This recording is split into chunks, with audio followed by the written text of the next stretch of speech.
Christian, want to lead us off? I will lead us off. Okay, make it a good one. I will. Christian talked about, A lot. Houston. Yes, he did talk a lot. But he talked about these 4 games as a push, and you want to be pushing the right way. And he's almost treating these things like they're playoff games. How do you see Houston in these final 4 regular season games? 2 home, 2 away. Everything to play for. Tight standings. I mean, we've been in a good run of form since a while ago. I didn't update the math since the draw, but we've been at a pretty good clip. But we got to finish these 4 games at the same clip. So he's correct. But we all talk about it. I thought their application today on the field is probably more powerful than Christian's words. I think they all put it in. So we'll see if the actions against Houston and Vancouver and Portland and Colorado. Let's see. How nice is that as a coach to see that after the guys get a few days off in some needed rest, but to come out here and have a practice? We came in yesterday to prime them, just from the physical perspective, because a lot of guys went out of town. And so today's a work day, tomorrow's a work day, and then we'll give them a day off, 2 training days leading into the game. So I think the fitness guys did a good job scheduling the week, and the players are applying themselves. What was the balance? Brian, you had an opportunity to step away from the game for a couple of days.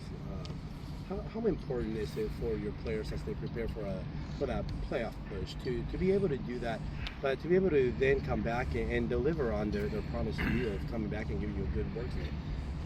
Well, I think it's not a promise to me, it's a promise to the fans, because I think that's number one. It's a promise to themselves, because they do work hard. They've worked hard all year. They've overcame some adversity. I wish I could have given them 4 days off. Normally, in a normal year, without some of the Leagues Cup stuff, we'd give them a break in either the September or October window prior to the playoffs to give them a real reset.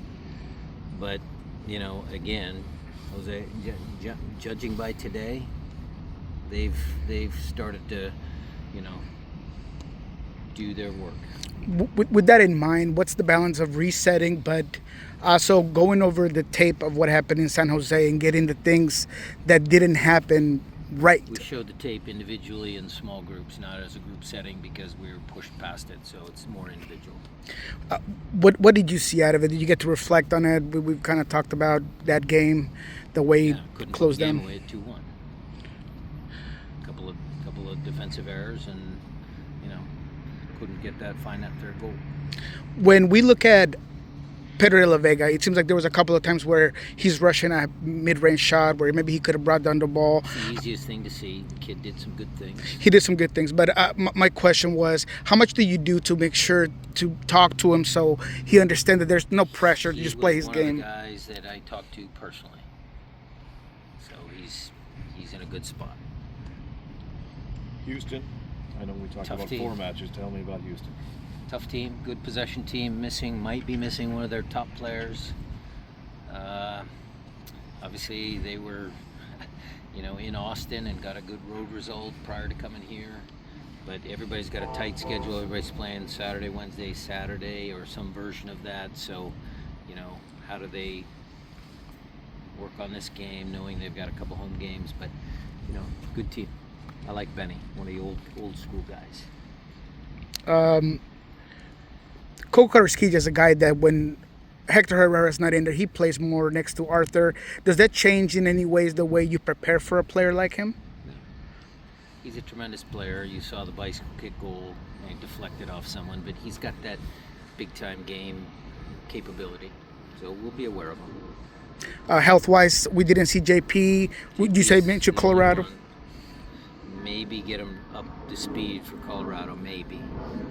It's a maybe. You have always had a lot of great international talent, but this squad has a lot of local talent as well. One of those players, Paul Rothrock, what has he meant to this team? Well, surprise in a good way. He has impacted games, not just through his hustle, but actually on the score sheet.